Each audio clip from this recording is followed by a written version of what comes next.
Imagine being the target of a powerful homeowners association that wants to kick you out of your own cabin. Now imagine they've been fishing on your land for years, thinking it's theirs. What happens when they find out you own the very shoreline they've been using for all this time? This is not your average neighborhood dispute. It's a showdown that exposes entitlement, power, and the battle for what's rightfully yours. Stay tuned to find out how I turned the tables on the HOA and kept my cabin, all while protecting what's mine. For years, I had lived in peace at my cabin by the lake, a place that felt like an oasis far removed from the chaos of everyday life. Nestled among towering trees, with the serene waters of the lake gently lapping against the shore, it was a perfect escape. The land and the water had become an extension of me, a place to unwind, reflect, and recharge. There was something about waking up to the sound of birds chirping and the sun reflecting off the still waters that made every day feel like a blessing. The tranquility of the environment had its own unique charm, and I had come to cherish every moment spent there. What made my cabin special wasn't just the natural beauty surrounding it, but the land I owned. I had always been clear on the fact that the shoreline belonged to me. From the beginning, the paperwork was in order. I had the deed, the survey, the historical documentation, all the legal proof I needed to stake my claim. It was simple. The land by the water was mine. I owned it outright, and with that ownership came the right to use, maintain, and protect it. At first, everything was fine. I enjoyed the solitude and serenity that came with having the shoreline to myself. But, over time, I noticed that the people from the neighboring homes had started fishing by the water. It wasn't something that bothered me right away. After all, it seemed harmless enough. A few neighbors came down to the lake to fish, and I didn't mind sharing the space. I assumed that they had some sort of informal arrangement with the Homeowners Association, HOA, which oversaw the neighborhood. The HOA had always been a distant entity for me. I didn't interact with them much, and they didn't seem to have any major influence on my life at the cabin. But as the years went by, I began to notice more frequent visits from the neighbors. They didn't just fish occasionally. They started using the shoreline more regularly. It was as if they assumed the water and land were a communal area, public property for the HOA and its residents. In the beginning, it wasn't a huge deal. I wasn't using the space all the time, so it didn't seem like a major issue. But soon enough, the frequency of their visits grew. It wasn't just fishing anymore. People started setting up small grills, bringing kayaks, and using the land like it was an extension of their own yards. One day, I decided to take a closer look at the situation. The constant presence of people by the water started to feel like an encroachment. I could see that they had become comfortable using the land as though it belonged to them. I didn't mind sharing, but I had never agreed to this arrangement. I was the legal owner of the shoreline, and it seemed to me that the HOA, by allowing residents to continue using it without my permission, had crossed a line. But still, I let it go. I didn't want to make waves. I was just there to enjoy my cabin and the peace it brought me. However, things started to shift. One afternoon, I received a letter from the HOA. At first, I thought it was just a routine communication, but as I read it, I realized it was far from ordinary. The letter informed me that they had been receiving complaints from the neighbors regarding my property. The complaints, I soon discovered, were about the limited access to the shoreline. The HOA was suggesting that they needed to make changes to ensure everyone had equal access to the lake. In other words, they were telling me that the land I owned should be opened up to everyone. They even hinted that if I didn't comply, there could be repercussions. This was the first hint that the HOA might be overstepping its bounds. I knew right away that something wasn't right. They had no authority over the land I owned, yet they were suggesting that my private property was communal. It was a disturbing shift in how they viewed my ownership. I had always assumed that I was left to manage my property as I saw fit, but now it seemed like the HOA was trying to impose its own rules on my land. I wasn't the type to back down easily, and I certainly wasn't going to let the HOA tell me what to do with my property. But at that moment, I still wasn't fully aware of the battle that was about to unfold. I thought perhaps it was just a misunderstanding, a case of the HOA trying to be too overbearing without understanding the boundaries of my land. I had the legal rights, and I wasn't about to let anyone take those away from me. Little did I know that this letter was just the beginning of something far more significant. What followed would be a fight that I didn't anticipate, a battle to protect what was rightfully mine. The HOA had no idea who they were dealing with, and they didn't realize that I had every legal right to stand my ground. But at that moment, everything was still calm, and I thought perhaps I could resolve the situation without escalating it. I had no idea just how far the HOA would go to claim what was mine. The letter from the HOA was a stark wake-up call, one that set in motion a series of events I hadn't expected. Up until that moment, I had assumed my ownership was indisputable and my rights to the land were secure. But now, here it was. A formal accusation that the shoreline I had always believed to be mine was not. The HOA's claim that the shoreline wasn't part of my property was shocking. In their eyes, the land that had been part of my family for years, and the same land I had legally documented and cared for, was somehow not mine. Their tone was cold and condescending, dripping with a sense of entitlement. The letter was more than just a notification. It felt like a direct attack on my rights as a property owner. It wasn't just about the land anymore. The HOA, in their misguided attempt to exert control, had moved into hostile territory. They weren't simply offering suggestions or requesting minor adjustments. They were demanding that I vacate my property. The letter set a deadline, giving me a specific amount of time to remove myself and my belongings from the cabin.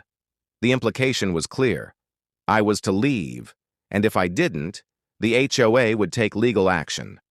I sat there, reading the letter multiple times, trying to process the words. I had lived on this property for over a decade. It had become a part of me. I had paid taxes, maintained the land, followed every local regulation, and respected the rights of the neighbors.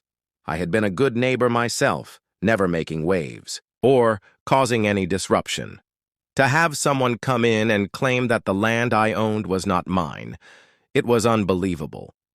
Even more infuriating was the fact that the HOA, a group of people who had no stake in the ownership of the land, was trying to assert authority over what was rightfully mine.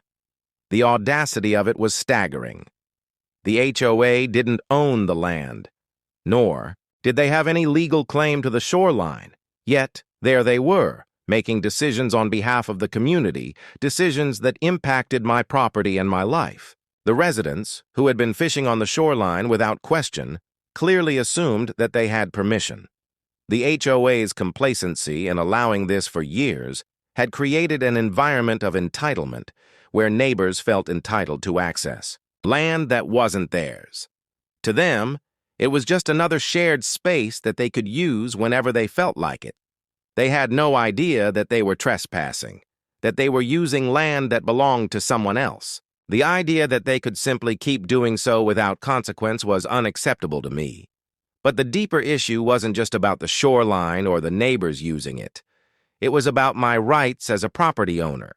The HOA had no business making decisions about my property, let alone telling me to leave it. This wasn't just about a cabin or a piece of land by a lake. This was about defending my legal rights and ensuring that no one could undermine the work I had put into creating a life there. I had worked hard to build and maintain my cabin, to make it a place where I could find peace and retreat from the pressures of the world. For the HOA to come in and try to strip me of that, it felt like an attack on everything I had worked for. I was faced with a choice. I could give in, let them push me off the land and allow them to dictate the future of my property, or I could stand my ground, challenge them, and fight for what was mine. I knew that I wasn't going to just walk away quietly. The very idea that someone could come in and try to take away what I had earned, what I owned, was infuriating.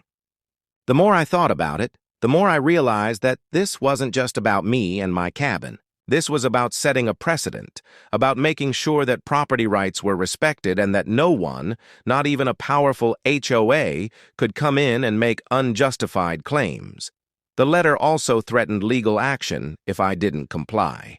The mere suggestion of legal action added another layer of anxiety to the situation. I had never been in a legal battle over my property before. The thought of dealing with lawyers, court proceedings, and the potential of losing my land was terrifying. But despite the fear, I knew that I couldn't let the HOA intimidate me into submission. This wasn't just about preserving my cabin.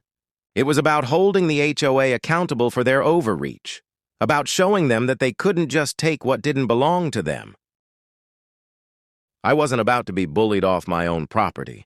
I knew I had to act quickly. I needed to figure out how to respond, how to defend my rights.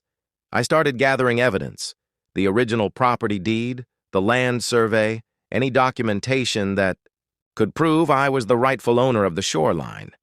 The more I dug into the details, the more confident I became in my position. I had every legal right to be there, and I wasn't about to let the HOA take that away from me. This was just the beginning of what would become a long and difficult battle, but I knew I had the law on my side. In the days that followed, the weight of the situation began to sink in. I had no intention of leaving, but the HOA's threat was very real. I had to prepare for the legal confrontation that was coming. The stakes were high, and I was determined to defend my land and my home, no matter what it took. The HOA's bold move to claim rights to the shoreline had triggered something inside me, a deep need to defend what was rightfully mine. I wasn't going to let them steamroll over my legal rights or let them undermine my ownership of the land. I knew I needed to be prepared, and the only way to fight this was to arm myself with undeniable evidence. It wasn't just about the HOA's letter or their threats of legal action. It was about showing them that I was the rightful owner of the shoreline and that they had no claim over it.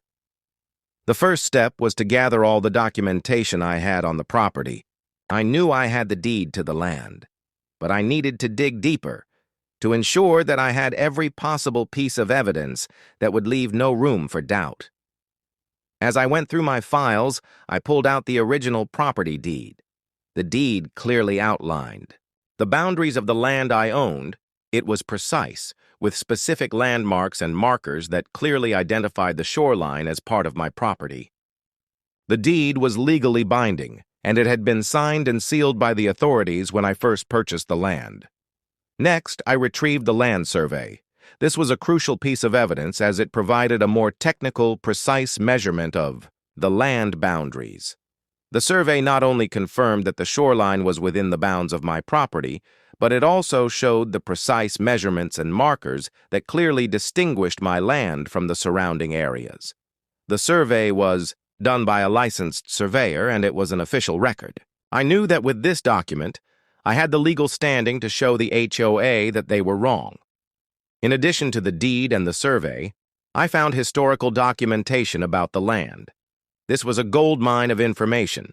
These documents, dating back many years, included maps, old land records, and other historical references that outlined the history of the property and confirmed my long-standing ownership of the shoreline.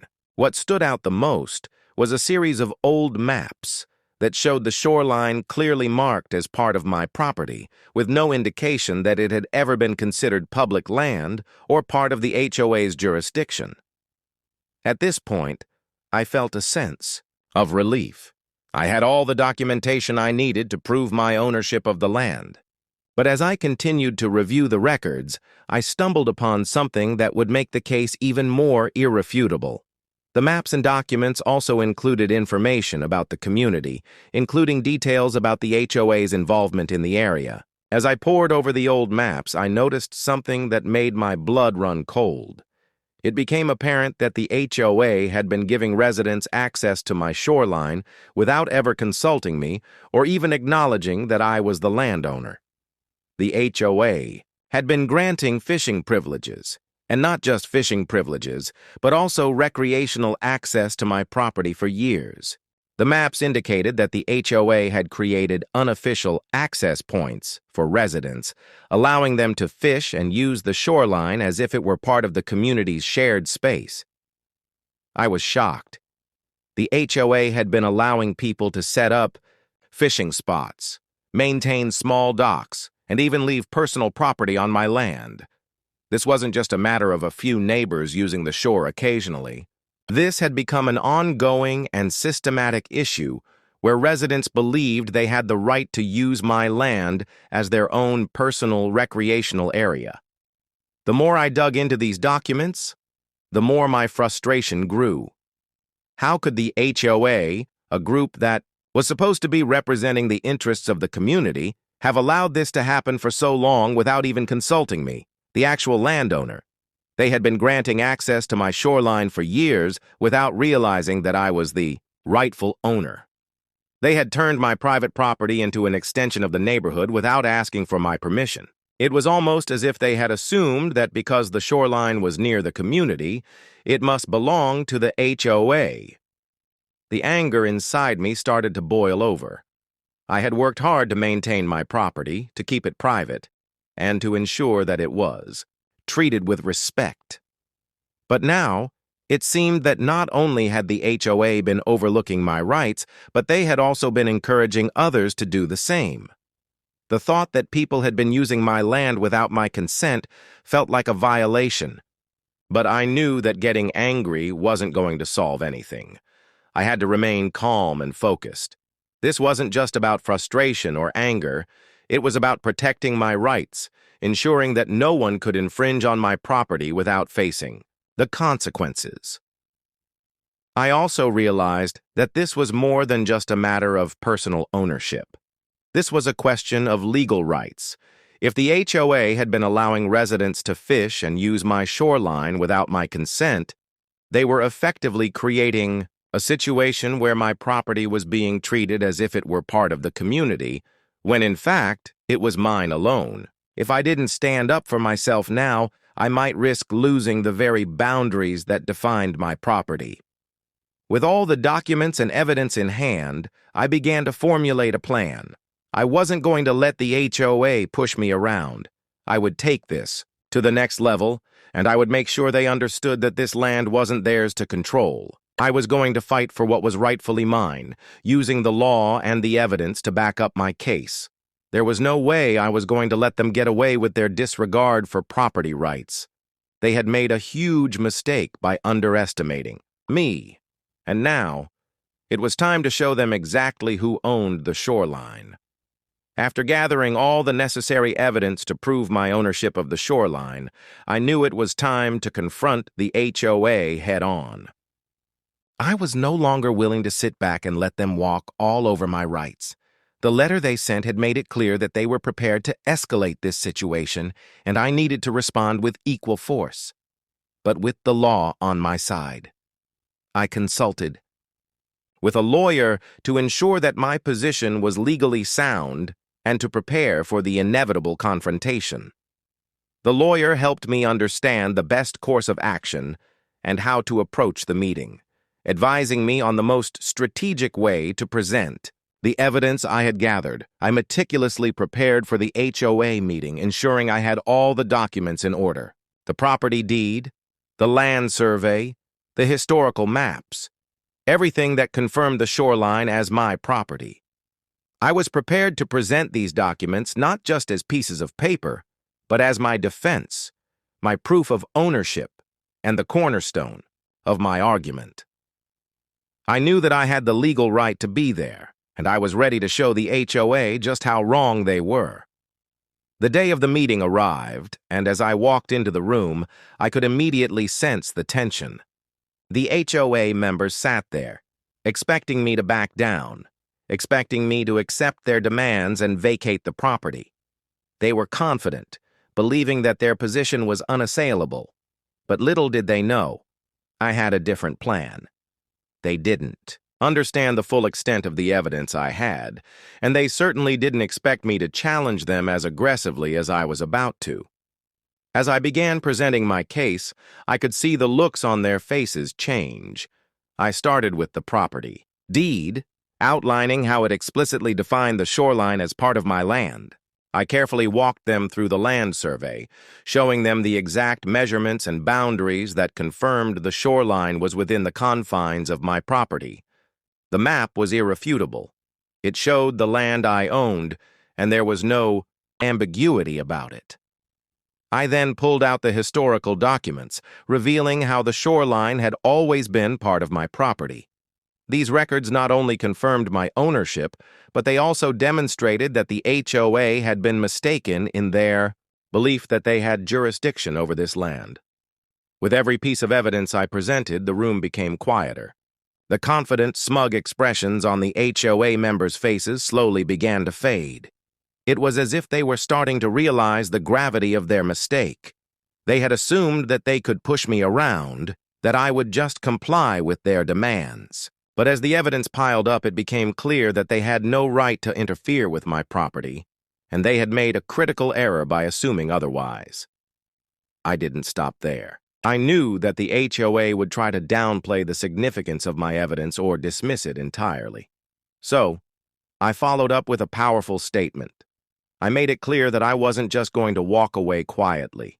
I wasn't going to be intimidated by their threats or their sense of entitlement. If they continued to pursue this matter, I was prepared to take legal action.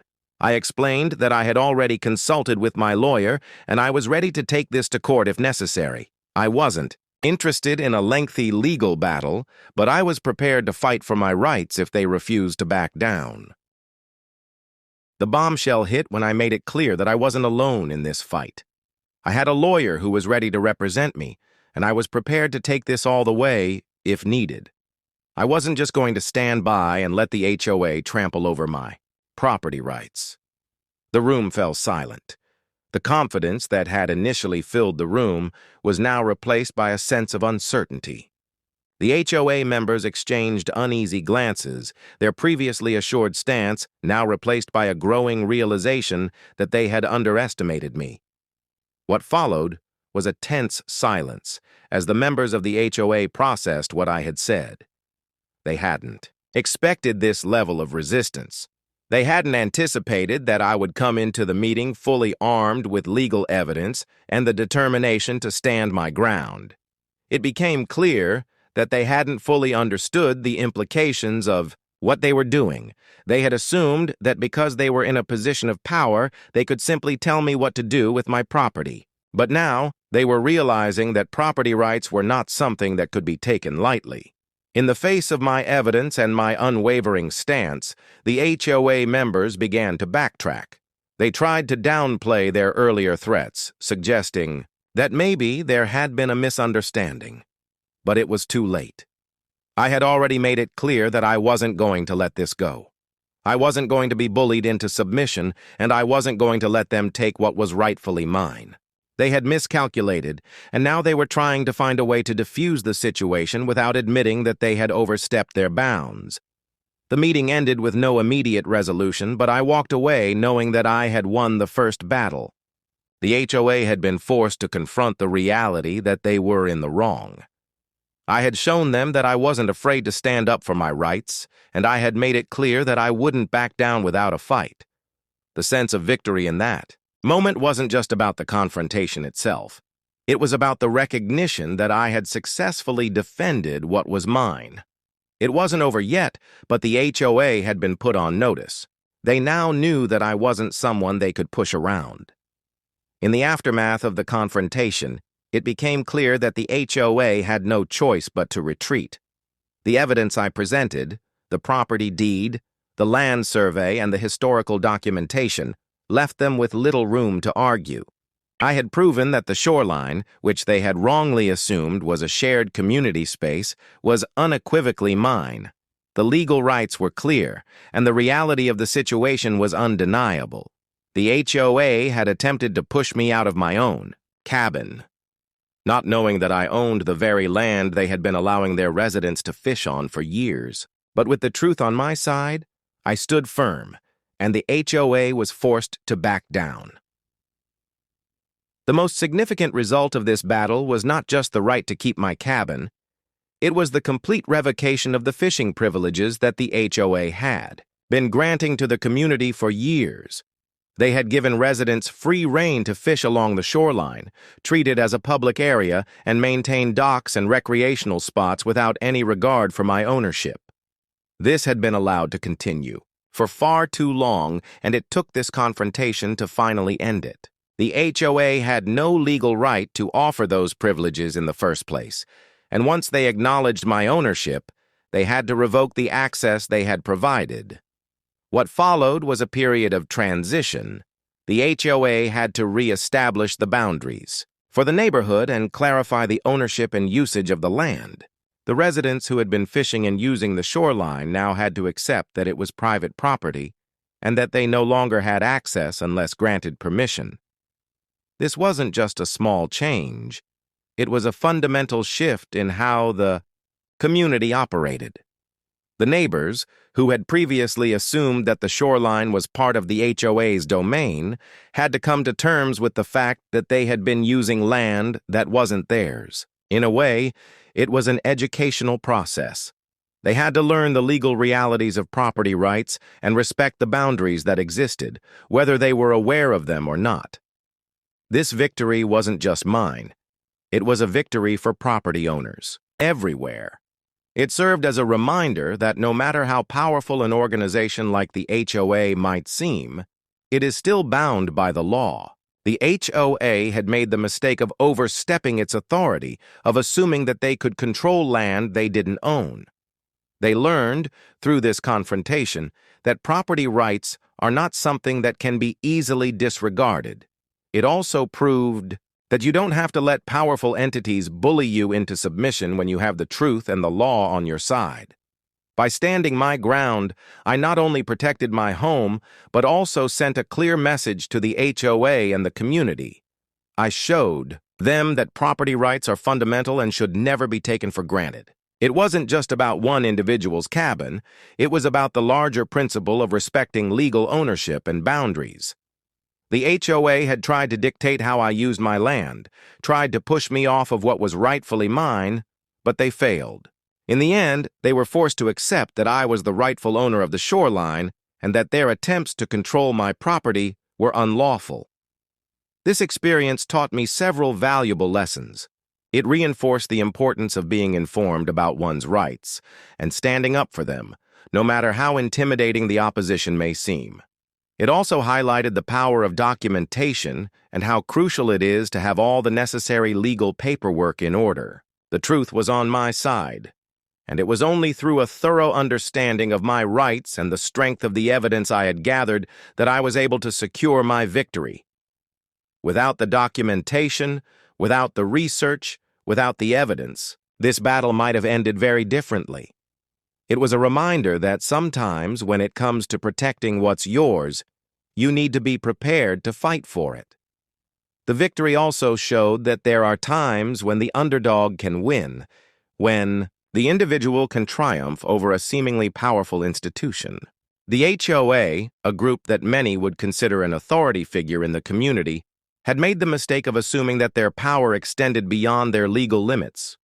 In this case, I wasn't just fighting for my property, I was fighting for fairness, for the recognition of rights, and for the protection of my home and my land. Now, as the dust settled, the situation was clear.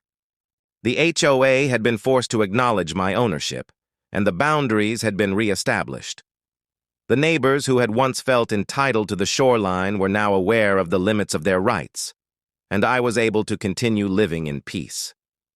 The fishing rights that the HOA had freely given away were revoked, and the community was reminded of the importance of respecting property rights. What had begun as a battle over a cabin and a piece of land had turned into a significant victory for personal rights and legal integrity. Ultimately, this was a victory for fairness and respect. The HOA had tried to take what was mine, assuming they could control my property, But in the end, they were taught an important lesson. You cannot take someone's property without consequence, especially when the truth is on the side of the rightful owner. Through persistence, preparation, and a solid understanding of my legal rights, I had been able to protect my land and ensure that it remained mine, just as it always had been. The HOA had underestimated me, but in the end, they learned the hard way that you can't just take what doesn't belong to you. If you enjoyed this story and want to hear more about how I took on the HOA and protected my property, make sure to hit that subscribe button and stay tuned for more real-life HOA battles. Don't miss out on future updates where I share more tips, insights, and powerful stories about standing up for your rights. Join the community at The HOA Stories, where the truth about HOAs and property rights is uncovered. Let's continue fighting for what's rightfully ours.